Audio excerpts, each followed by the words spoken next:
मागे तुम्हाला आठवत असेल आपला विद्यापीठाचा एक ब्रिज पाडायला लागला, इथं सिद्धार्थ आहे, त्यांनी पण त्यावेळेस ते बघितलं. परंतु पुढच्या 50 वर्षाचा विचार करता तो पूल ठेवून चालत नव्हतं. पण काही पुणेकर असं म्हणणार की बाबा काही वर्षापूर्वी बांधलेला पूल हे पाडतात, मग त्यावेळेस बांधताना यांना अक्कल नव्हती का? अरे पण अक्कल कुणाला पाहिजे? त्या टेक्निकल लोकांना पाहिजे ना, इंजिनियर लोकांना पाहिजे, ज्यांनी त्याचं शिक्षण घेतलेलं आहे. त्यांनी हे सगळ्या गोष्टी बघायच्या असतात. आता परवा भैरवा नाल्याच्या पासून पुढे जात असताना यवतपर्यंत आपण जाण्याच्या करता मुख्यमंत्र्यांच्या अध्यक्षतेखाली गेल्या आठवड्यात मीटिंग झाली.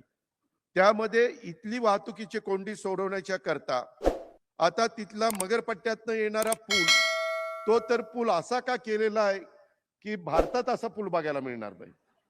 भारतात इकडनं माणसानी यायचं आणि इकडनं यायचं, कुणी कुठं जायचं काहीच कळत नाही.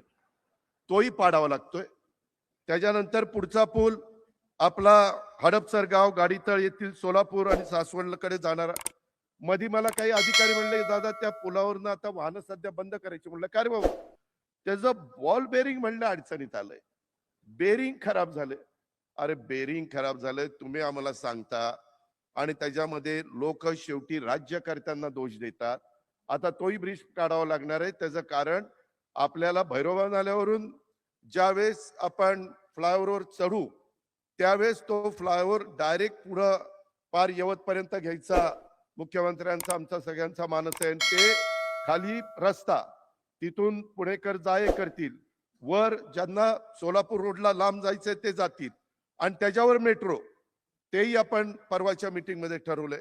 तीच गोष्ट आपण तो सोलापूर रोडचा मॉल आहे की नाही, मॉल वरून पण निघालं असताना तशाच पद्धतीनं ते ठरवलेलं आहे.